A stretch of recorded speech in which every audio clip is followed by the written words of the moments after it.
All right, welcome back to the channel. We got to do another conspiracy video. This is when I can do the video.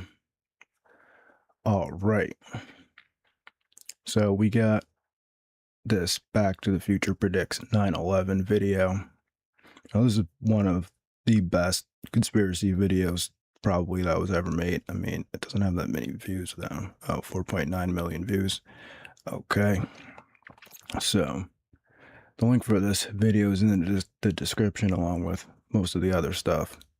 Now, to me, right now, I'm trying to reconcile these two different views of Trump.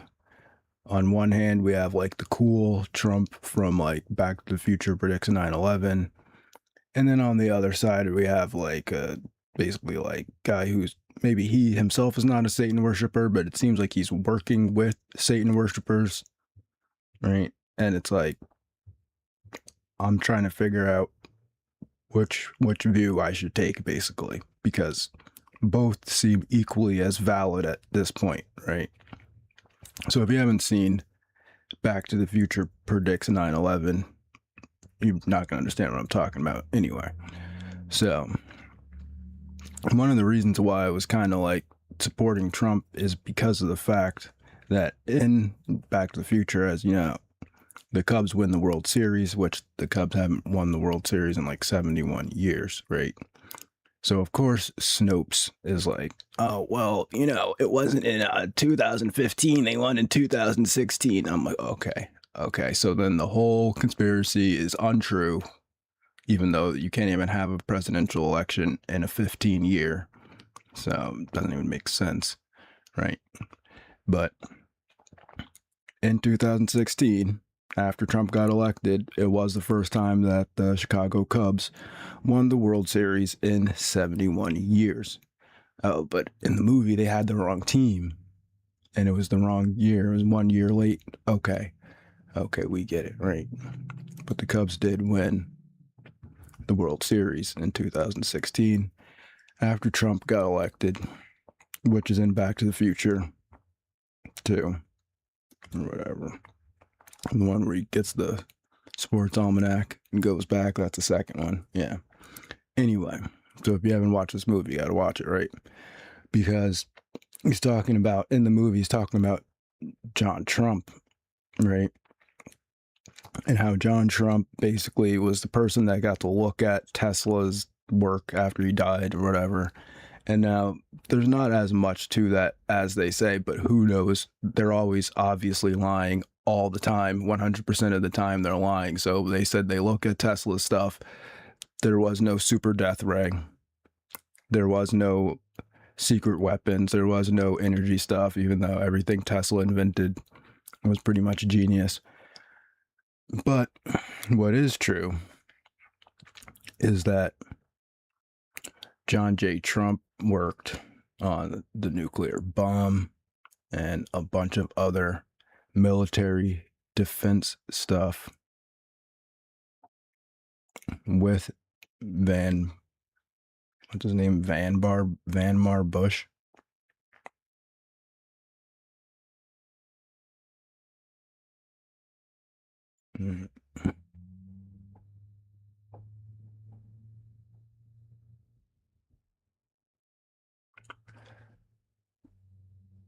So basically, he's like, oh, here we go. Here's the Tesla stuff.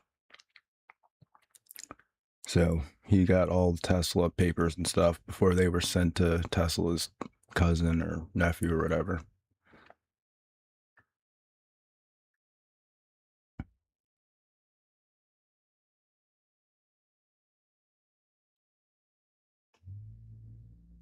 What the heck?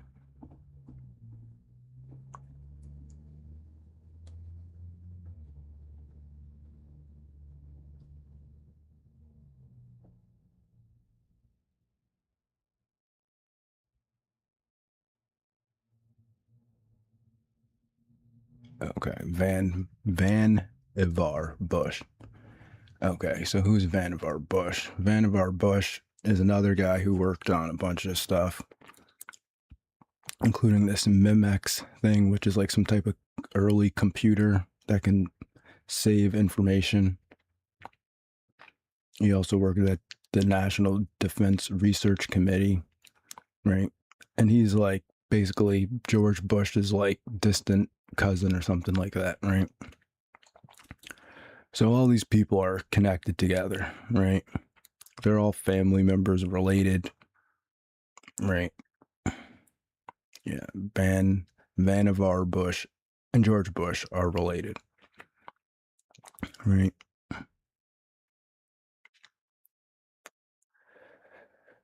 So Vannevar Bush worked with Trump's uncle in military defense, and then who's been president on the Republican side?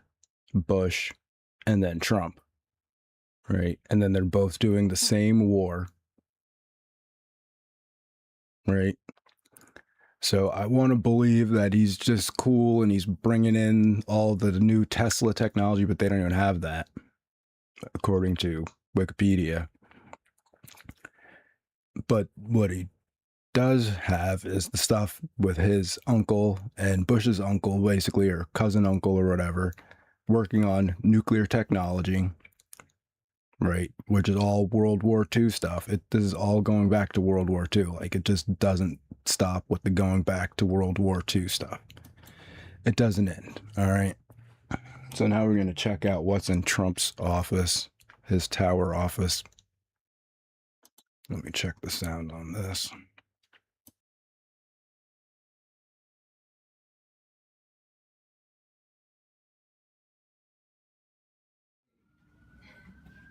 So these awards are given to me by the Jewish community for different things, and this is the Tree of Life, which is a very big award in terms of everything that I stand for. It means so much to me, and a lot of times I'll have friends of mine come in, Jewish, and they will see the Tree of Life and they'll say, wow, what a great thing. Likewise, right over here, this is the Shalom Humanitarian Award, and that was presented to me also. And these are different awards I've had over the years for different things I've done. This is when I backed the United States in its big cup race in the yacht race, the America's Cup Foundation, which was terrific. And these are just some of the older magazine covers. Now I have so many that I can't put them up. Different things. That's Variety, where The Apprentice was the #1 show on television. You'll see The Apprentice was #1. This was the finale, #1 on television. You might get close up so you can see it. That was on the cover of Playboy, and it was one of the few men in the history of Playboy to be on the cover, so I don't know.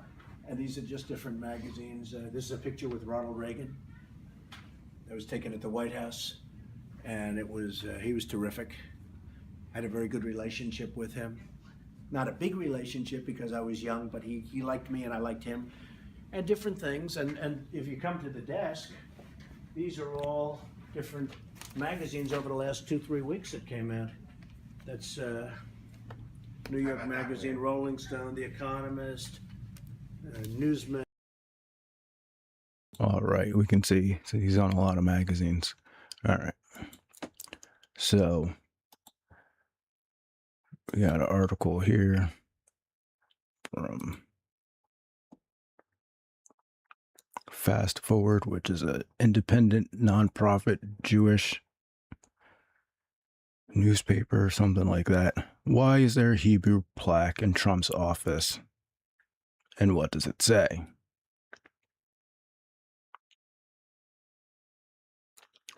On the wall in Trump's office in the film is a piece of art, a tree whose branches surround the 10 Commandments. Across it are the words Etz Chaim, Hebrew for Tree of Life.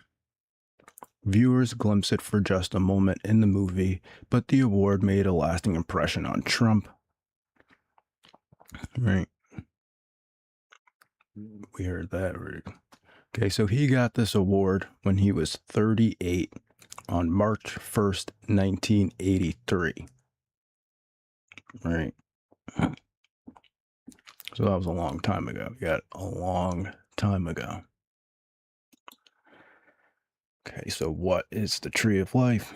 The Tree of Life is a fundamental archetype in many of the world's mythological, religious, and philosophical traditions. It is closely related to the concept of the sacred tree, the tree of knowledge of good and evil, and the tree of life, which appears in Genesis' Garden of Eden as part of the Jewish cosmology of creation, and the tree of knowledge connecting to the heaven and the underworld, such as the Yggdrasil, are forms of the world tree or cosmic tree and portrayed in various religions and philosophies as the same tree. All right. So basically, I know they're doing ecumenism. They're saying it's all the same religion, it's the same thing in every religion. You're not supposed to say that. They're different. It's different. Okay, here we go. Jewish mysticism depicts the tree of life in the form of 10 interconnected nodes as the central symbol of Kabbalah. It comprises the 10 Sephirot powers in the divine realm. The panentheistic and anthropomorphic emphasis on the emanationist theology interpreted the Torah, Jewish observance, and the purpose of creation as the symbolic esoteric drama of unification in the Sephirot, restoring harmony to creation. Right. From the Renaissance onward, Kabbalah became incorporated as tradition in Christian Western esotericism as the Hermetic Kabbalah. Right. That's that. That's the thing with the tarot cards and the Jewish mysticism and all that stuff, right?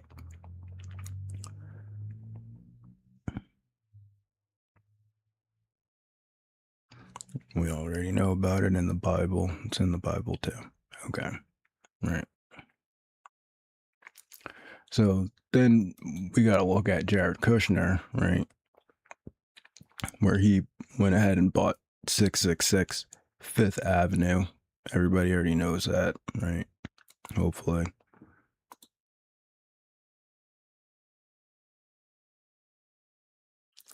But he had to sell it because for some reason, the most expensive building in Manhattan didn't make him any money.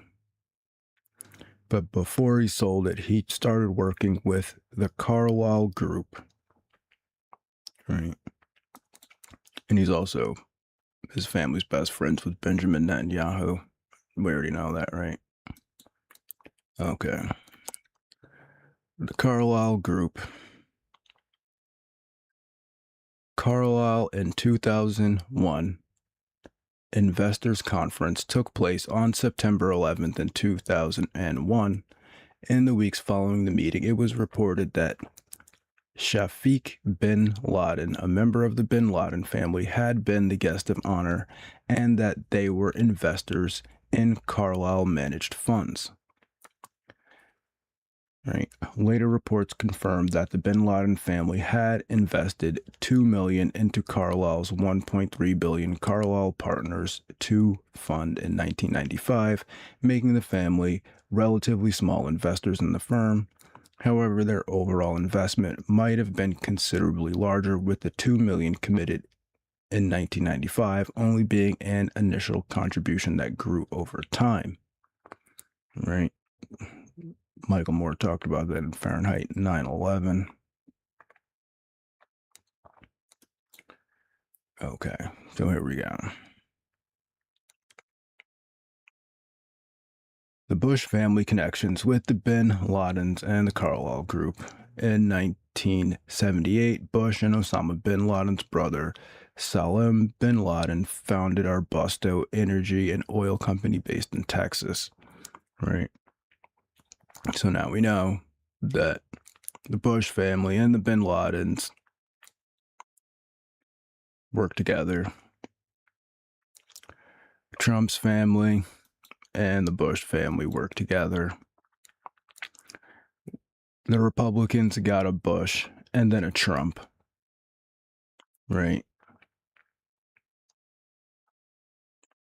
And Trump was, until very recently, working with Elon Musk from Tesla. We're not even going to get into Elon Musk's family right now because he comes from a technocrat family. So what it looks like here is that your vote really just doesn't count at all. Doesn't matter. Doesn't matter what you do because these people are basically like royalty in the United States because they were like here at the highest levels of government. Their family was like at the highest levels of government in World War II. And they helped design the nuclear bomb and all that stuff. And so maybe it's just a coincidence. Maybe it's just a coincidence that people that are always related and descended from the highest level people from World War II have just been the president ever since, right? It's just a coincidence. No like regular people ever just end up becoming the president, right? Never happens, right? And they're just carrying on their plan that they've been carrying out since then. And they do the elections to make you think like you have some type of choice in the matter or something else is going on that you can affect or do something about, but you really can't.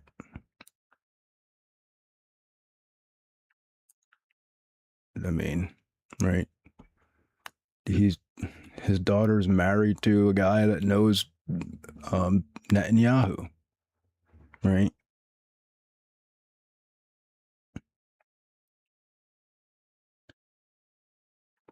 It's all just a bunch of like the same stuff that's been going on since World War II. It's like this marriage between the United States and Israel and all the people that want to blow everybody else up, right? And then you're like, oh no, we got to stop it. We don't want to do it. We don't want to send our kids to the war. We don't want. They don't seem to care at all. Right? I know I'm not supposed to do black bills though. I'm supposed to pretend like it's all like, oh yeah, and then we just say this or do that or do this or do that, and once you do this other thing, then it's all gonna change. It's not, right? It's not. Like, how can it? It's like it's going back to 1983, then it's going back to World War II, and then it's going back even further.